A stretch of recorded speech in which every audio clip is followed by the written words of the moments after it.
The Black Death killed up to 200 million people. Medieval Europe's response? Strap a live chicken's bare butt to your plague sores.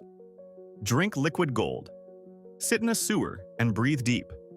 These were not desperate peasant superstitions.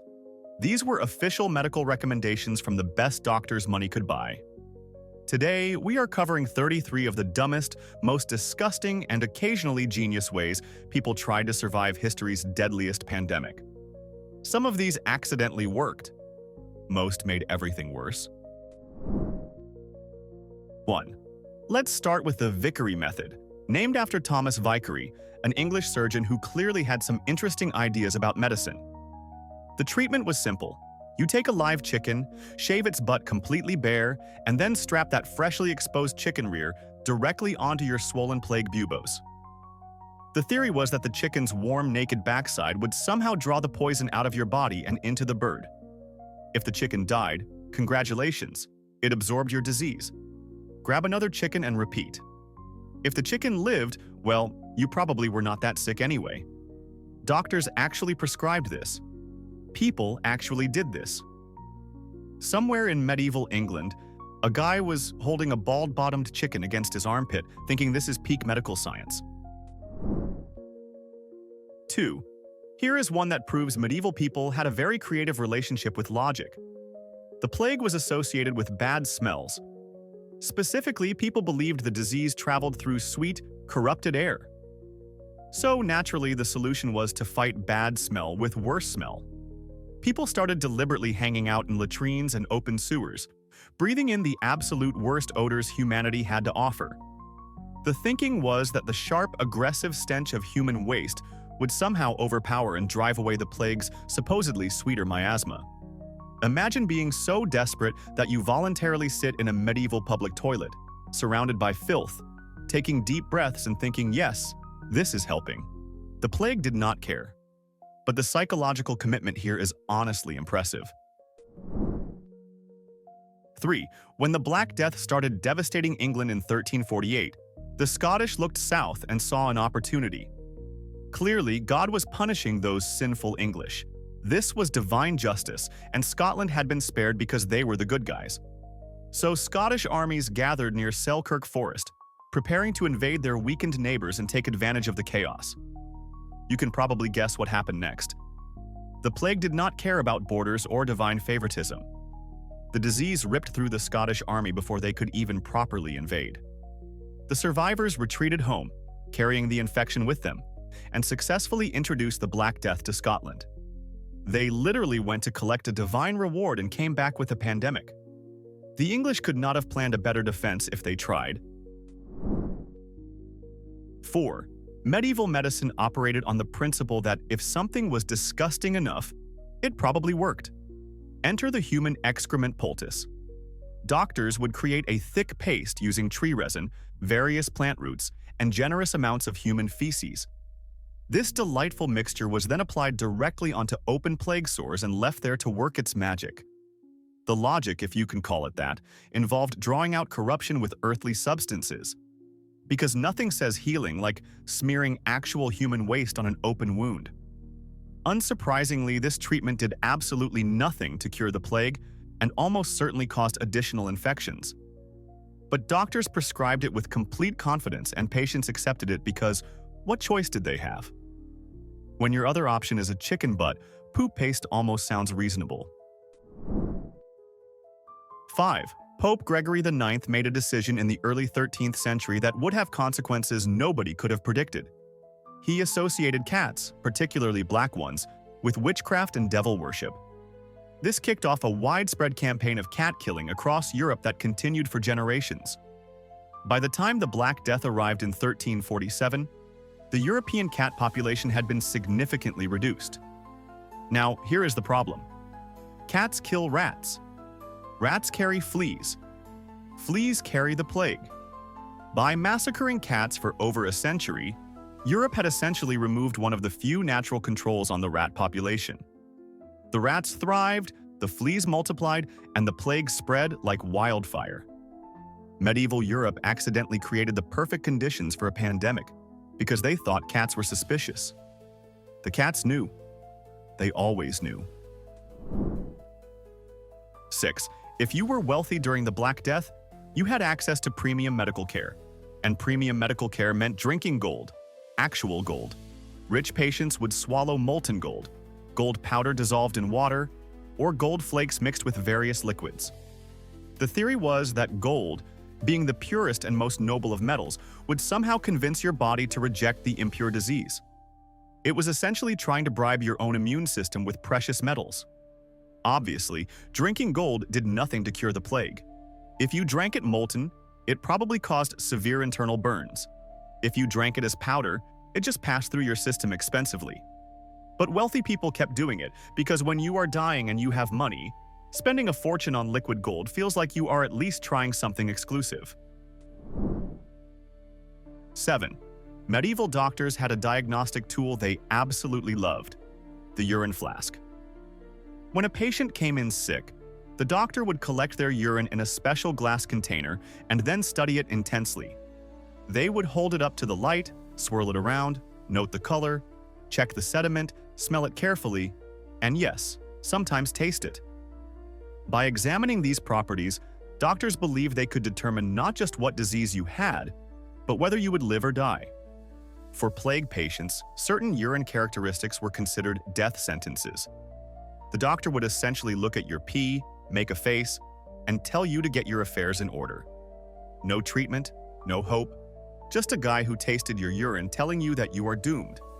And they charged money for this service. 8. Paris in 1348 was one of the largest cities in Europe. Then the Black Death arrived and killed somewhere between 30 to 50% of the population within months. The streets that were once packed with merchants, craftsmen, and crowds became eerily silent. So silent that wolves noticed. Actual wolf packs, normally terrified of human settlements, started moving into the city. They roamed through abandoned neighborhoods and hunted in streets where people used to live. Contemporary accounts describe wolves attacking the few remaining residents who ventured outside. Medieval Paris, one of the centers of European civilization, had become so depopulated that wild predators reclaimed it. The survivors were not just fighting a plague. They were fighting wolves in their own city. This sounds like the plot of a horror movie, but it actually happened. 9. If you wanted to protect yourself from the plague, and chickens were not available, medieval wisdom had another solution: spiders. You could either carry dead spiders in a small pouch around your neck as an amulet, or for the truly committed, you could eat them. The belief was that spiders, being creatures associated with venom and danger, had some natural resistance to poisons that could transfer to you. Swallowing a spider was supposedly like consuming a tiny shield against disease. There was no logic here that even remotely approaches sense. Spiders have absolutely no protective properties against bacterial infections. But desperate people did desperate things, and eating spiders was apparently preferable to accepting that nobody knew how to stop the plague. At least spiders were free and widely available. 10. In 1348, King Philip VI of France wanted answers. Why was this plague happening? He turned to the greatest minds of his time at the University of Paris. These scholars studied the problem extensively and delivered their official conclusion. The plague was caused by a triple conjunction of Saturn, Jupiter, and Mars that occurred in 1345. This planetary alignment had corrupted the air, which then caused the disease. This was not some fringe theory. This was the official, academic, royally sanctioned explanation from one of the most prestigious universities in the world. They wrote detailed reports about it. Other universities agreed. For decades, this remained the accepted scientific explanation for the Black Death. Not rats, not fleas, not bacteria. Planets. Medieval academia looked at millions of deaths and blamed astrology. Confidently. In writing. With citations. 11. The miasma theory held that disease spread through bad air. So logically, if you could fill your environment with a different kind of bad air, maybe that would cancel out the plague air. Enter the billy goat. Male goats have a smell that can only be described as aggressively terrible. Medieval people started bringing these goats into their bedrooms, believing that sleeping next to an animal that smells like concentrated regret would somehow neutralize the deadly miasma. Picture a wealthy merchant, terrified of the plague, trying to sleep while a goat stands next to his bed, filling the room with its signature aroma. The goat did nothing to prevent infection. But people committed to this. They genuinely believed that the worse their bedroom smelled, the safer they were. The goats probably wondered what they did to deserve this living arrangement. 12. The Siege of Kaffa in 1346 gave the world one of history's earliest documented cases of biological warfare. The Mongol army, led by Johnny Beg, was besieging this Genoese trading post on the Crimean Peninsula when the plague started killing their soldiers. Rather than let these deaths go to waste, the Mongols loaded their dead, plague-infected bodies onto catapults and launched them over the city walls. The goal was simple. If we are dying, you are dying too. The Italian merchants inside Kaffa were suddenly dealing with decomposing, disease-ridden corpses raining from the sky. Many historians believe survivors who fled Kaffa by ship carried the plague to Sicily and mainland Italy, helping spread the Black Death across Europe. The Mongols essentially weaponized their own dead soldiers, and it worked horrifyingly well. 13. Urine made another appearance in medieval plague medicine, but this time not for diagnosis. For drinking. The belief was that urine, being a waste product that your body rejected, had already filtered out impurities. Drinking it would somehow flush your system and push out the disease. Some versions specified drinking your own urine. Others recommended drinking the urine of healthy people, assuming their untainted waste would be more effective. There were actual recipes for urine-based plague cures. People drank this willingly, believing it would save them. It did not save them. It probably made them sick in additional ways. But when faced with certain death, apparently drinking human waste seemed like a reasonable gamble. Medieval desperation had no limits, and neither did medieval willingness to consume absolutely anything. 14. The Black Death did not just kill people on land, it killed entire ship crews at sea. Ships would set sail with healthy crews, and somewhere during the voyage, the plague would break out. One by one, sailors would die until nobody was left alive to navigate. These ghost ships would drift on ocean currents for months, sometimes years, until they finally washed ashore somewhere. When people investigated these vessels, they found ships full of skeletons, decomposed bodies, and rats. Lots of rats. The plague rats had survived on the ship's supplies and each other, waiting for new hosts. Coastal communities learned to fear these drifting vessels. A ship arriving with no living crew was not a salvage opportunity. It was a death sentence sailing into port. The ocean was delivering plague directly to shores across the Mediterranean. 15. Emeralds were considered powerful healing stones in medieval times. They were green, beautiful, and expensive, which meant they obviously had magical properties. Wealthy plague victims would have emeralds ground into fine powder, mix that powder with water or wine, and drink this gemstone smoothie. The cost was astronomical. A single emerald cure could cost more than most people earned in a lifetime. And it did absolutely nothing except make rich people slightly poorer before they died. But the wealthy kept doing it because expensive treatments felt more legitimate than cheap ones. If you were paying a fortune to drink crushed rocks, surely that meant it was working. The emeralds disagreed. The plague definitely disagreed. But at least these patients died, knowing they had tried the premium option. 16. Medieval medicine believed strongly in the connection between mind and body. Specifically, they believed that being sad or thinking negative thoughts would make you more susceptible to disease. Doctors officially advised plague patients to avoid melancholy at all costs. Do not think about death. Do not think about your dying family members. Do not think about the bodies piling up in the streets. Just stay positive. Think happy thoughts. Because apparently, the plague bacteria would check your emotional state before deciding whether to kill you. This was actual medical advice given to people watching their entire world collapse. Your neighbors are dying, the economy has collapsed, wolves are in the city, but please maintain a cheerful attitude. It will help. 17. The plague did not just kill people, it killed entire communities. Some villages were completely wiped out, with no survivors left to bury the dead or maintain the farms. This created a strange secondary crisis. Livestock that depended on human care were suddenly on their own. Cows that needed to be milked were not being milked. The pain drove them wild. Herds of cattle roamed the countryside, destroying crops, breaking through fences, and generally causing chaos. Contemporary accounts describe finding villages that were completely empty of people but full of feral, neglected animals. The plague had created a world where cows wandered through abandoned homes and sheep grazed in town squares. Nature was not just reclaiming the land, it was reclaiming it chaotically, with confused livestock leading the way. 18. Leeches were medieval medicine's answer to everything. Headache? Leeches? Fever? Leeches. Plague? Definitely leeches. The theory was based on balancing the four humors, and bloodletting was considered essential for removing excess or corrupted blood. Doctors would attach these blood-sucking worms to plague patients, draining away the vital fluid their bodies desperately needed to fight infection. This did not cure the plague. It actively made patients weaker and more likely to die. But the medical establishment was absolutely committed to leech therapy. If the patient got worse, clearly they needed more leeches.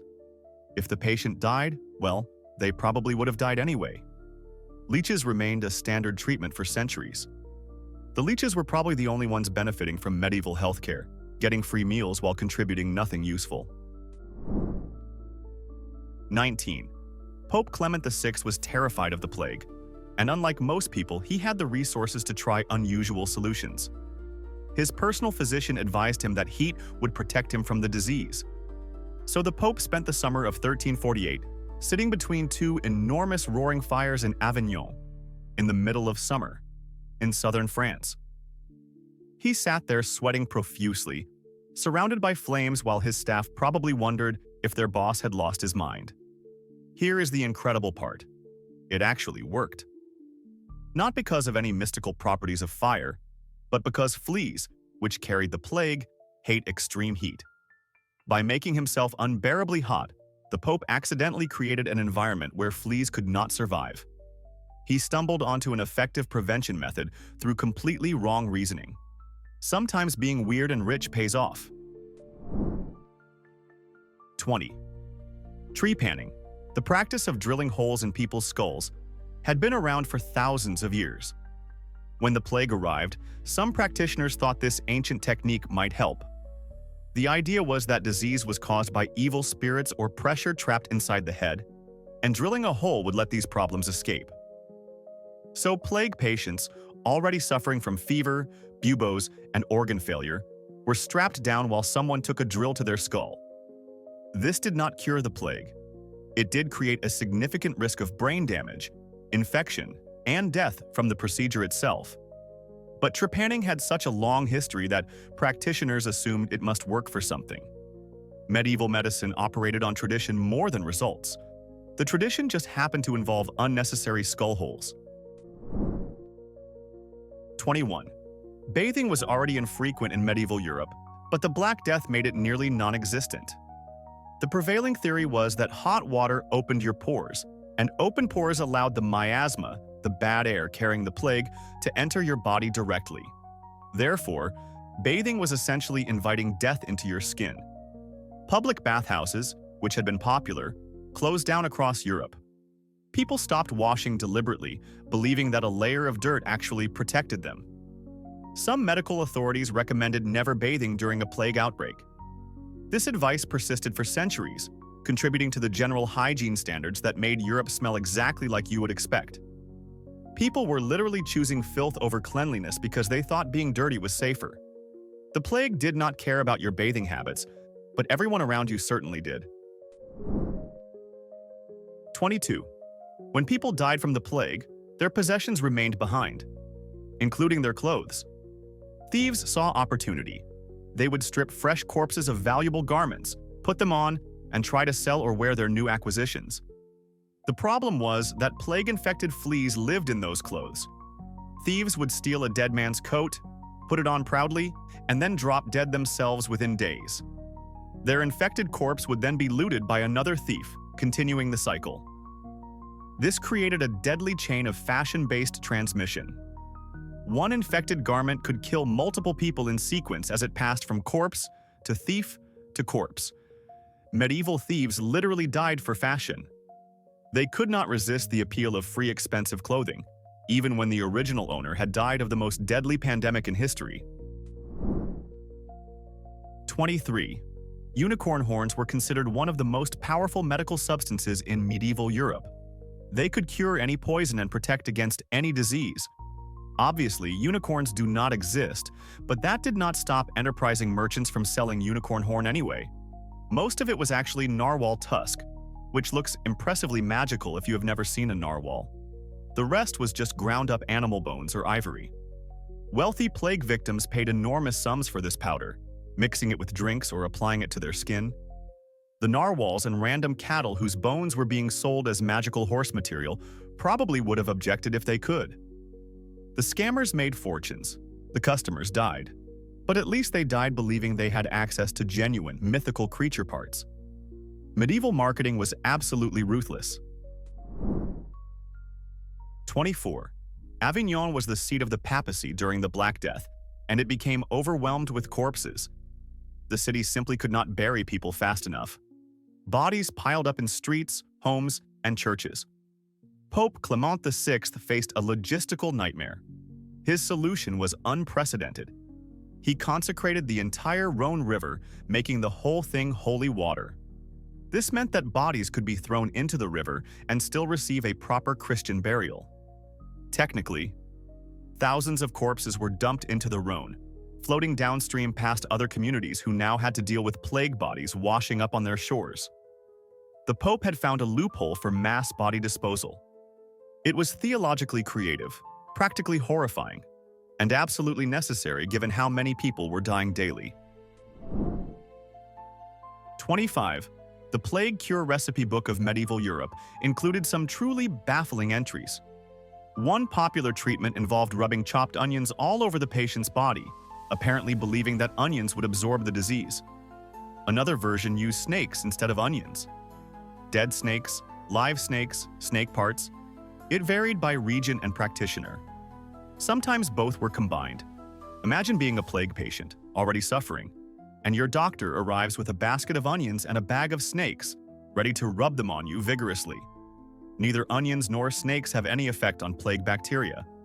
But desperate times called for desperate measures, and medieval medicine was essentially throwing everything at the wall to see what stuck.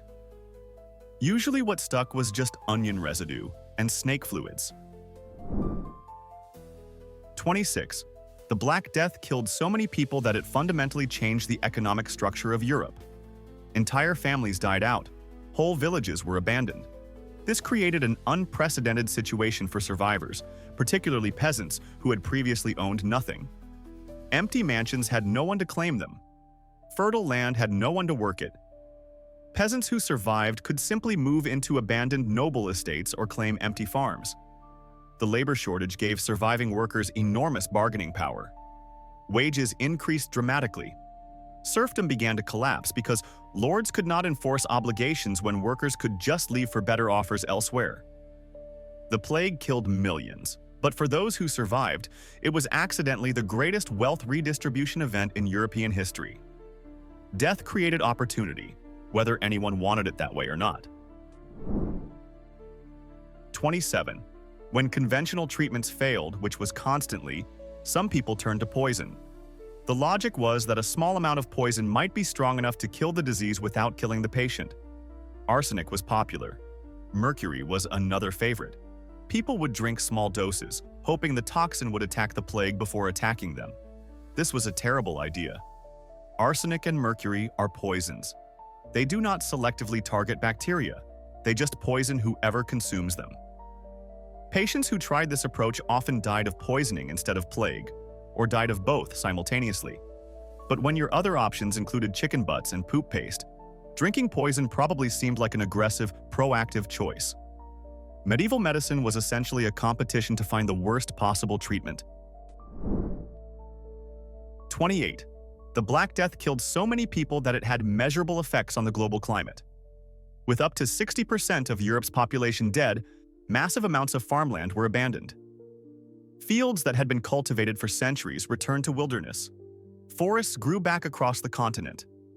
All these new trees absorbed carbon dioxide from the atmosphere, and scientists have detected a slight cooling in global temperatures during the period following the Black Death. The pandemic was so devastating that it actually changed the planet's climate. Nature reclaimed what humans had cleared, and the atmosphere responded. This is not a happy fact. Millions died horribly. But the scale of death was so enormous that it left a permanent mark in climate records. 29. The iconic plague doctor mask with its long leather beak stuffed with herbs is mostly associated with the 17th century, but its predecessors existed during the Black Death. Doctors knew the disease spread somehow, and they attempted to protect themselves with early versions of protective gear. These outfits were strange, often featuring hoods, robes, and face coverings that made physicians look like terrifying bird creatures. The intent was to avoid breathing bad air and to keep distance from patients. The execution was inconsistent and weird. But these medieval doctors, stumbling around in their bizarre protective costumes, were actually onto something. They did not understand germ theory, but they understood that getting too close to sick people was dangerous. Their bird-like appearance terrorized patients who were already dying. 30. Medieval medicine had opinions about sleeping positions. Strong opinions. If you slept on your back, experts believed, you were essentially creating a pool in your lungs where bad air could settle and accumulate. This stagnant miasma would then cause or worsen disease. Therefore, plague prevention required careful attention to how you positioned your body at night. Side sleeping was generally preferred. Some authorities recommended specific sides depending on various factors. None of this had any effect on plague transmission, which did not care what angle your lungs were at. But people followed these rules religiously, adjusting their sleep positions while fleas bit them and rats ran through their homes. They were solving the wrong problem with incredible dedication. 31. Drinking milk was sometimes recommended during plague outbreaks, but never simply. You could not just drink regular milk normally. That would be too easy. Different authorities added different requirements. Some said you had to face a specific direction while drinking, usually east, toward the rising sun. Others required mixing the milk with particular herbs, flowers, or minerals. Some specified milk from certain animals only, or milk collected at certain times. The actual milk did nothing to prevent or cure plague. But the elaborate rituals surrounding milk consumption gave people a sense of control over something completely uncontrollable. When a pandemic is killing everyone you know, having specific instructions to follow probably provided psychological comfort, even if the instructions were completely meaningless. 32. Universities in medieval Europe were small institutions dependent on a handful of professors and scholars. The Black Death devastated these intellectual communities. Oxford and Cambridge saw their populations collapse as professors, students, and staff died in massive numbers. Entire academic lineages were wiped out. Knowledge that existed only in the minds of specific scholars died with them. The shortage of educated people meant fewer teachers for the next generation, creating a cascading effect on education across Europe. Some subjects lost their leading experts entirely. Academic traditions that had been maintained for centuries were broken. It took generations for European education to recover. The plague did not just kill people. It killed knowledge, expertise, and the institutional memory that keeps learning alive. 33. Medieval inheritance law was complicated under normal circumstances. The Black Death made it absolutely chaotic. Person A would die, leaving property to Person B. Person B would die days later, passing everything to Person C. Person C might die before even learning they had inherited anything, moving the property to Person D. This happened constantly across entire family trees, sometimes within the same week. Courts were overwhelmed with inheritance disputes.